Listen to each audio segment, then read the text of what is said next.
What's up guys, Houndish here, and today we've got some exciting Destiny 2 Forsaken stuff to jump in and talk about. So we're going to speak about some new details which have come out regarding Festival of the Lost, the activity, and some potential characters associated with the event. We're going to talk about hidden rewards in the Dreaming City, badges and titles that you can now unlock in the game, some new Bungie rewards, and a bunch of in-game issues which Bungie are looking to solve. So plenty to talk about in this video guys. If you do enjoy it, a rating below is appreciated, but for now let's get into it.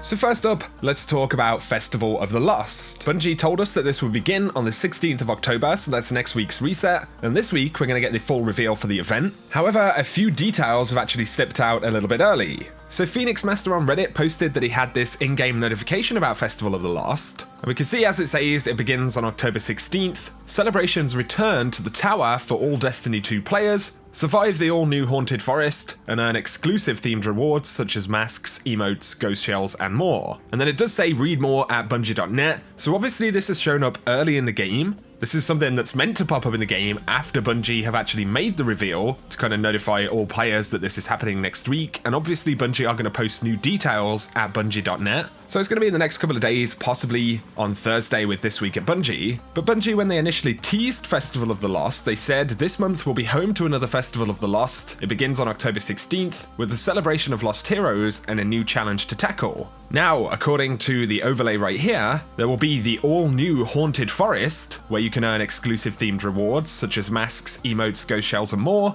So the Haunted Forest is going to be the activity, and probably the new challenge to tackle that Bungie were referring to, unless of course they're referring to an exotic quest or something, because they also mentioned that the event does include a quest to solve a murder. So that's going to be interesting, but I wonder what the Haunted Forest could actually be. Of course, we do have the Dark Forest in-game in the European Dead Zone, so maybe they'll repurpose that area, put some kind of activity in there. I'd imagine it would be a relatively basic activity, but we just don't know for now. I'll be curious to hear your thoughts on what the Haunted Forest could actually be, and also where it could be. That'll be pretty interesting as well. But before we move on, the image right here of the frame that we're seeing, the character on the screen, is a pretty telling one, because this is actually an image of Xander, the bounty vendor from Destiny 1. Now, Xander hasn't been present in Destiny 2. I don't believe there is even any lore about Xander, so we never really knew what was going on with the character. But the fact that we see Xander on this particular image suggests that they'll be coming back for this event, or will be, some kind of feature of the event. Maybe it's Xander, the old bounty vendor, that actually got murdered. But the image we see is actually Xander next to the bounty board in Destiny 1. So pretty interesting stuff. There's speculation that the image in the middle showed Master Ives in one of the early festival reveals. There are two other kind of areas that appear to be reserved for specific heroes, as Bungie call them. So on top of the other characters that folks are speculated about, it looks like Xander will feature in this event in one way or another.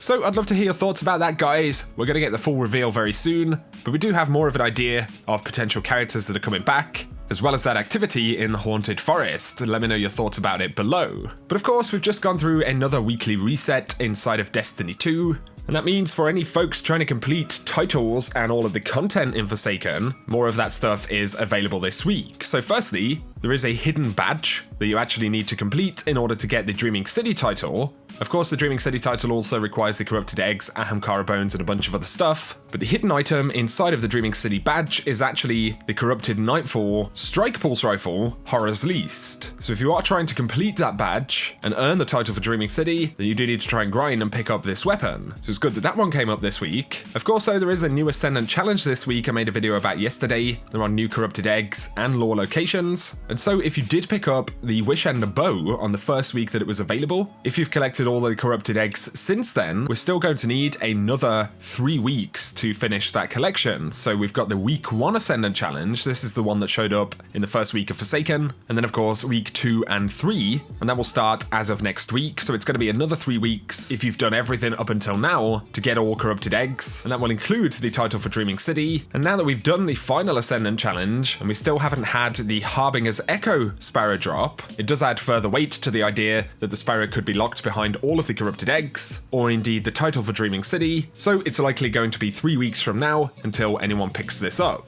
For any folks who've been grinding for the Wayfarer title, of course this is the title related to destinations, folks who'd been completely up to date with that were waiting on Titan to roll out as the flashpoint, and of course that has happened this week, so if you are up to date with everything and you're trying to get Wayfarer, then this is a fantastic week to grind. Folks are slowly starting to unlock some of these titles now, which is pretty cool. In other news though, there are some new Bungie rewards available on the Bungie store. So right here we can see a whole bunch of them. They actually extended the timer for the soundtrack, so you can get the free Forsaken soundtrack when you complete the campaign. So if you've done that, definitely go to the Bungie rewards page, which I'll link below. There is also a shirt as well as an Ace of Spades replica that you can pre-order, and you have to have completed the Ace of Spades quest. You can see the Last Wish jacket right there, the Luna's Howl replica, which also requires you to obtain the weapon. But now there are new rewards with these medallions for each of the titles in-game. So you can see Wayfarer, Dredgen, the Cursebreaker, which is Dreaming City, Riven for the Raid, the Unbroken medal, as well as the Chronicler medal. So when you unlock these in the game, you can actually buy a medallion, which is pretty awesome. So once again, I'll link Bungie's website down below so you can check it out. But something definitely not to miss out on if you're interested is Rockstar Energy's new Destiny 2 competition. So of course, there are the codes that you can get from the cans, and you can score an exclusive emblem as well as a bunch of other stuff. On top of this, there is the competition taking place across the Crucible,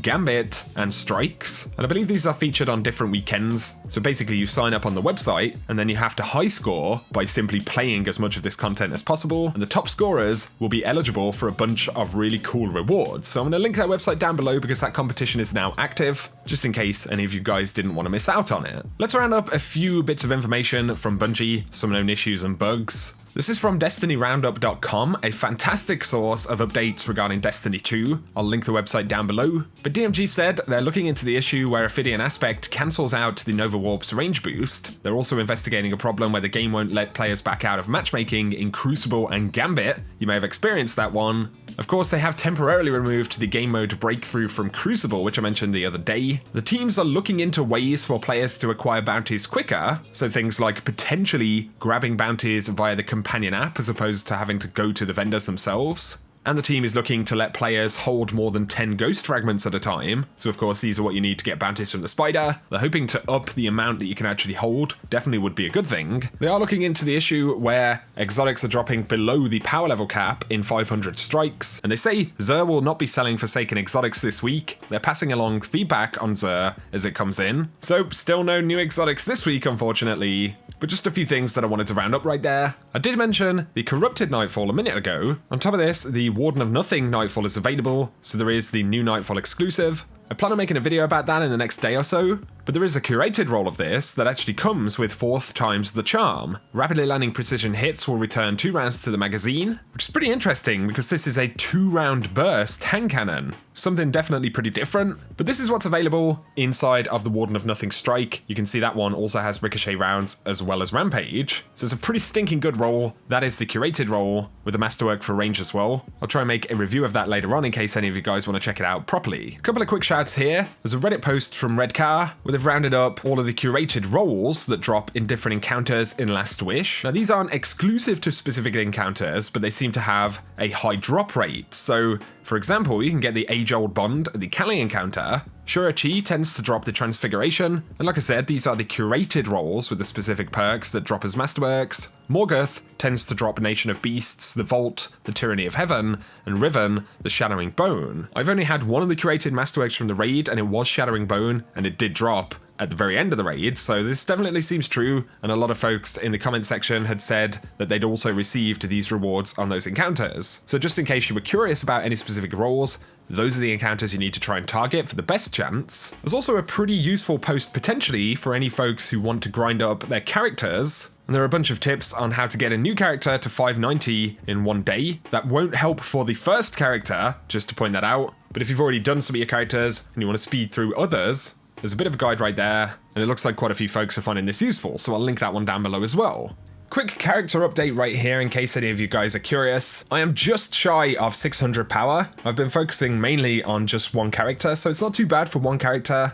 I could have been 600 last week, but I was actually kind of unwell, and it was a very busy week on top of that, so I pretty much bailed out on a bunch of the milestones in the last part of the week. But if I maximize my power right here, I'll probably throw a bunch of really ugly stuff on. You can see that I'm 599. That's with my best gear, so the only things I'm actually looking for are a chest piece as well as a class item. My top weapons really have been things like Shattering Bone, the god roll that I got, Outlaw and Rampage, or at least what I would call a god roll. It's really nice for PvE stuff. I did get Nation of Beasts for the first time, not the curated roll, but it was a 600 drop, so I'll probably just use that for a little bit. And I bumped the 1000 voices up to 600. Yes, I was one of those fortunate players who got one.